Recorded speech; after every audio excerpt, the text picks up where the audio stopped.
dafa mel ne les choses se suivent et se ressemblent à chaque fois qu'il y ait un drame ñu woote ndaje woote conseil interministériel sur la question aujourd'hui sur la sécurité routière lan ngay xaar ci boobu conseil interministériel am na jàpp ne il faut des mesures très fortes draconiennes et pérennes conseil boobu duma si xaaragum dara tant que génnuñu si wu annoncer au-delà d'annoncer les décisions ñu gis l'application des décisions sur le terrain parce que du gulet encore une fois ñu jël ay décisions partant de conseil partant de réunion partant de rencontre defar ba pare annoncer ay décisions waaye décisions yooyu da ngay gis ni effectivement duñ ko topp te duñ si def li nga xam ne moom moo si war donc damay jàpp ni depuis lors que l'on parle véritablement de la lutte si li nga xam mooy accident yi am si kaw tali yi te ay nit yi si faatu def naa ne boobu ba léegi bu doon décision yu ñu tënk yëpp appliqué nañ ko boobu ba léegi Sénégal lay faatu si kaw tali bi wàññeekoo na bu baax te ñun dañuy wax rek les morts mais les blessés graves ñi nga xam ne séquelles à vie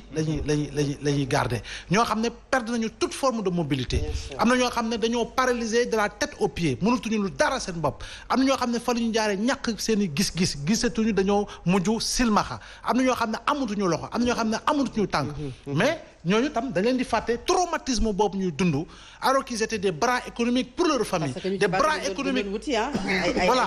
voilà des bras économiques pour le pays def naa ni loolu bu ñu ko ñàkkee leen si anam yii def naa ni nag war nañu mën a dertu ginnaaw encore une fois pour xool lan moo di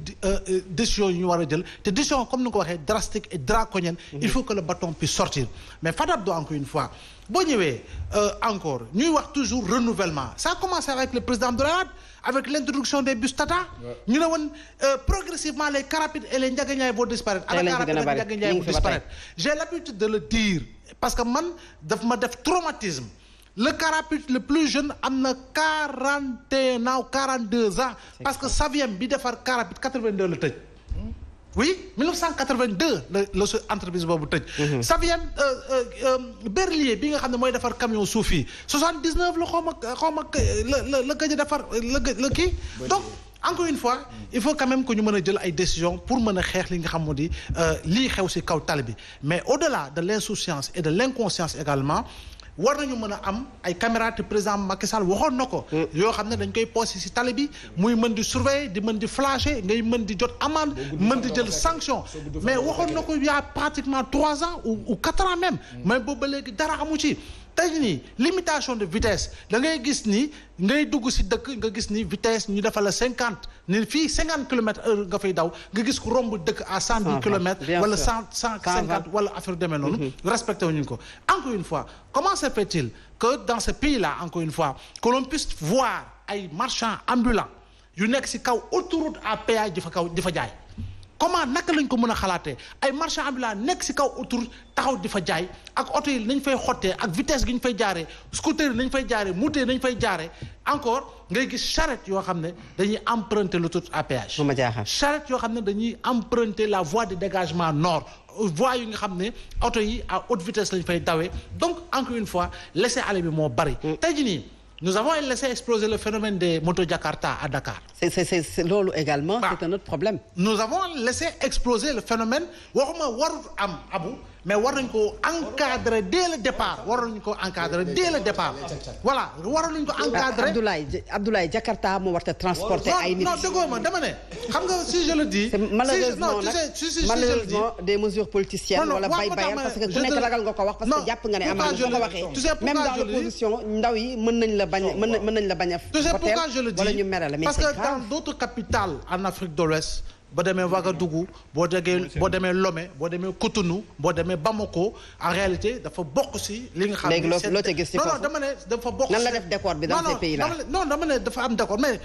effectivement anarchie totale boobu moo tax tey jii nii da ngay taxaw parce que ñay dawal deux roues ñu ci bari amuñu permis kon xamuñu code de la route du tout xamuñu code de la route da ngay ñëw taxaw ñu lay doubler droite 5 di la doubler droite 6 di la doubler gauche ñaar nekk sa kanam fukk nekk sa ginnaaw yow sa bopp nekk au volant de la voiture da ngay jaxasoo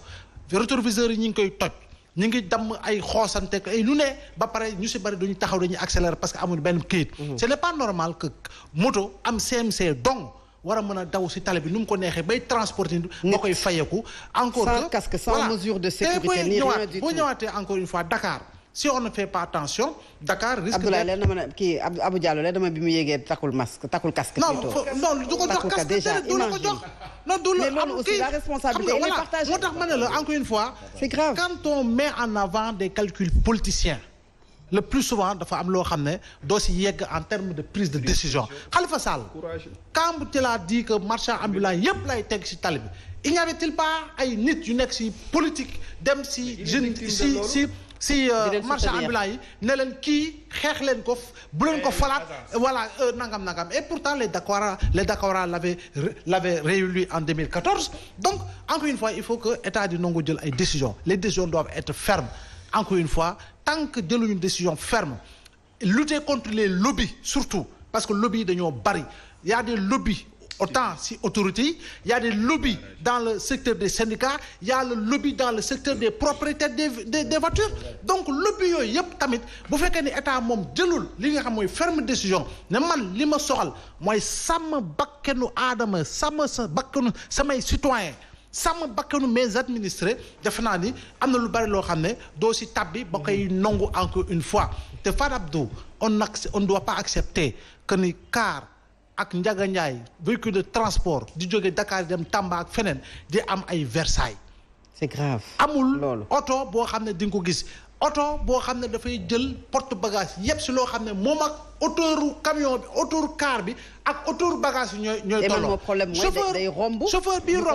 chauffeur bii romb di gis di jaar si péage bagage yi mënul jàll nga gis apprenti yéeg di bës bagage yi pour oto bi jaar te yow dañ lay naan souvent si yenn point yi hauteur de passage sous pont ne la 4 mètres 90 ou 5 mètres 10 affaire yooyu est-ce que chauffeur bi moom xam na ni lii effectivement c'est pas réglementaire par rapport ak lu muy def moo tax it boo loo siy gis oto bi day perte toute forme d'équilibre tey ji ni li nga xam moo di centre de gravité oto bi amaana nu ko tubaab bi liggéey wala boog keneen nu mu ko liggéey chinois wala japonais nu mu ko liggéey ak li nga xam ne moom la war a jël en termes de poids lié justement au bagage defe naa ni xam nañ ko mais boo bëggee ñëw yow booy tukki Ibrahima booy dem Kaffrine nga bëgg yëpp xar yëpp ginaar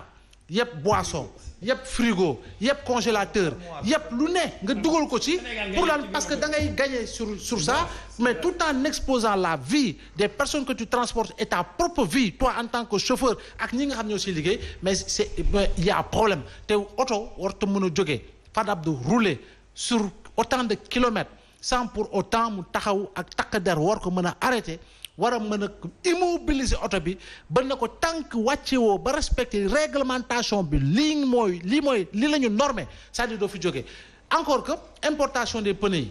mais importation des pneus yi dañ koy continuer dund yow di nga dem sax jënd ñu ne la pneu bu bees la fekk pneu bi toggaat nañ ko defaraat ko ba peinturaat ba mu ñuul kuku encore une fois nga daw si Ila Touba bi daw si autoroute à péage bi pneu bi ne tel c'est quoi le problème est-ce que aujourd'hui on ne devrait pas trouver des solutions alternatives xool yan pneu la ñuy war a permettre ñu dugg pour ñu mën ko jaay sur place pour éviter justement certains accidents parce que car bi itam pneu bi ngay wax surveillance défectueuse mais pneu boo xam ne arrière bi moo toj mais yow est-ce que yow di nga mën a mesurer yow boo demoon xool pneu bi est-ce que di nga xam nag pneu bi baax na wala baaxul donc il y a tous ces problèmes là alors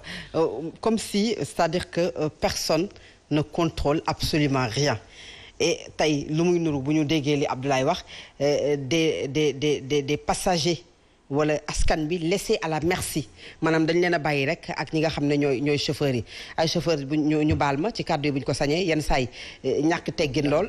yenn saa yi it jëmm ja nga xam ne moom la ñuy dawalee oto ba ak yenn saa yi ñenn ca ñoom pas tout le monde nañuy mel ak la ñuy jëfandikoo sans contrôle sans rien neexut a wax la corruption est là beaucoup de facteurs aujourd'hui yoo xamante ne est-ce que conseil ministériel bi jàpp nga dina ko indi solution non xam nga foofu sànq laa waxoon ma ne la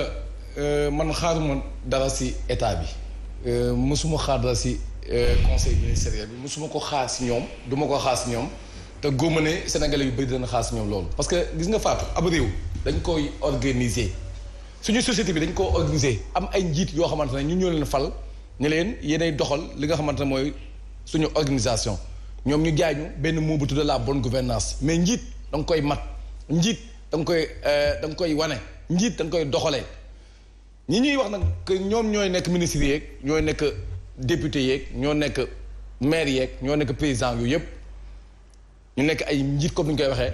il faut ñu yaru ba pare doo la mën a yare boo bëggee nekk njiit da ngay yaru yow ba pare doo yare maanaam da ngay am yow ay valeur morale yu nekk si yow da ngay am ay comportement discipliné yu nekk si yow ba pare nga mën a yare mais tey fii ñan ñoo ñu mën a yar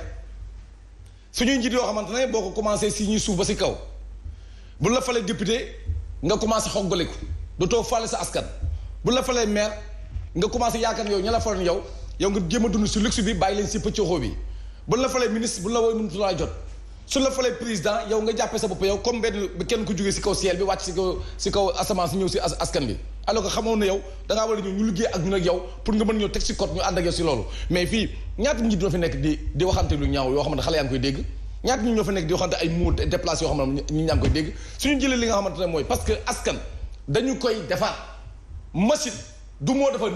nit moo defar machine. waaw mais également est-ce que aussi du nit ku nekk jamono ji yow yaay jël sa responsabilité. fa laay jëm boo xasee ba am yenn at yi ba tàmbalee liggéey. fa laay jëm da nga yor jikko sax xam ne sa jikko bii boo tuyeetee. fa laay jëm nga changé jikko bi nga def ma jox la benn information. allez-y.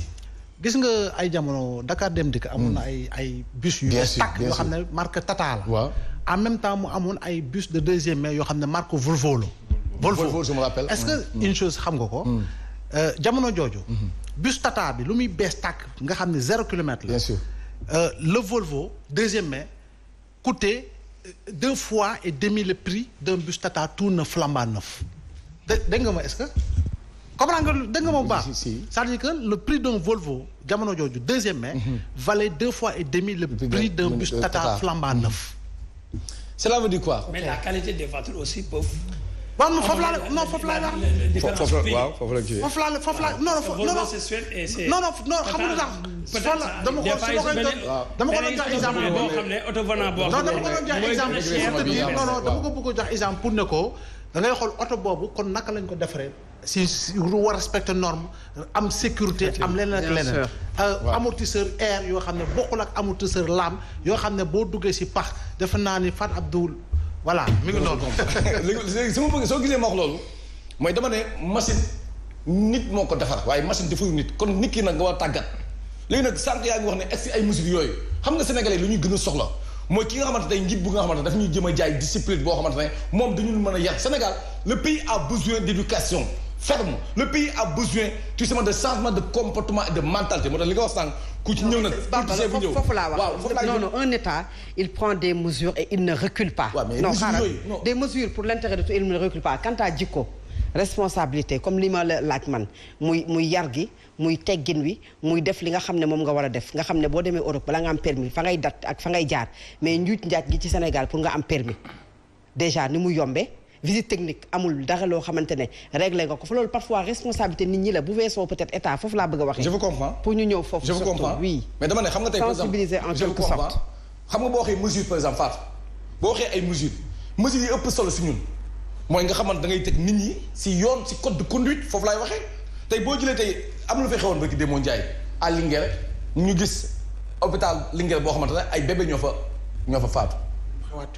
mu xewaat Tivaouane lan la ñu jël mesure mooy après jël ñi nga xamante ne ñoom ñooy les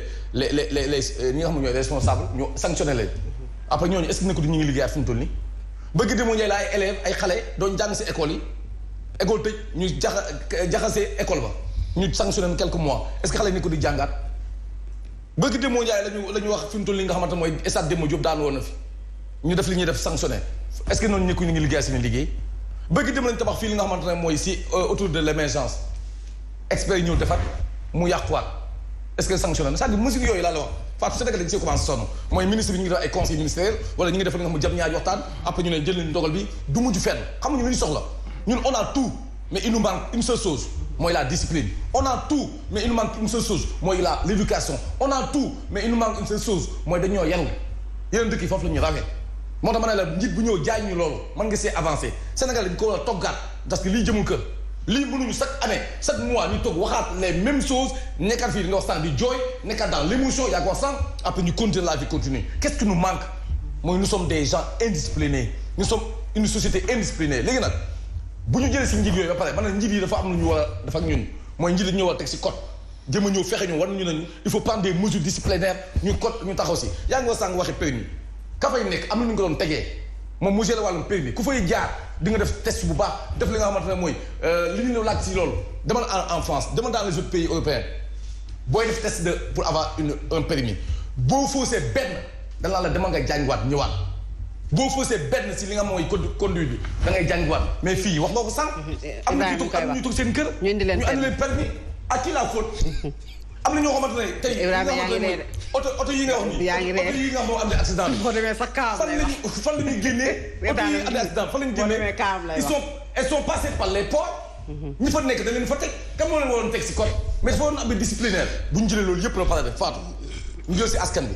yaa ngi wax sànq Abdou da ngaa wax sànq lay déglu religieusement parce que dafa am lu ma si bëggoon a wax mooy ñun dafa am benn affaire boo xamante ne ñun foog ñu bàyyi ko ñun société sénégalaise mooy ñun dañuy jël affaire négligence affaire laxisme ba nar a yàq suñu bopp gis nga le temps est toujours précieux pour tout le monde mais le temps aussi ça se consacre xam nga ñun tey boo ñu mënee dëkk yi fii da ngay ko jun dama yàkkamti moo andi coow yëpp en Sénégal ñëpp a yàkkamti Sénégal yëpp a yàkkamti ku nekk heure boo jugee da ngaa yàkkamti bu ne la xaaral benn oto nga ne mën ma ko xaar bu jël lii nga ne il faut ma gis dama yàkkamti pourtant yeneen dëkk yi dañoo am temps comme ñun mais ñoom dañuy jël seen temps di ko consacrer tout ce qu'on appelle ça à leur vitalité c'est-à-dire ñun duñu teel a jug duñu teel a yeew parce que boo amee rendez-vous 10 heures da ngay jóge sa kër 8h30 wala 9h bu dee yeneen dëkk yi fii nag 9h45 ngay jóg bëgg a ñëw grande gueule merci bëgg yàkkamti Ablaye je parle sous votre contrôle allez-y en face à quel moment ils commencent à travailler à 4h du matin ils sont dans les bus dans les trains pour aller au travail ñun dañuy bàyyi bi 8h moins 5 ñëpp bëgg leen seen bopp nekk si kaw marché bi si kaw télé bi ne dañuy liggéey à 8h pile ñu xëy dugg et kenn du wax da nga wax sax France sori na boo demee Abidjan rek jeex na kenn du wax pour qui connaît kenn du wax c'est-à-dire que télé yeewu dafa bokk si kenn du wax nga jël tata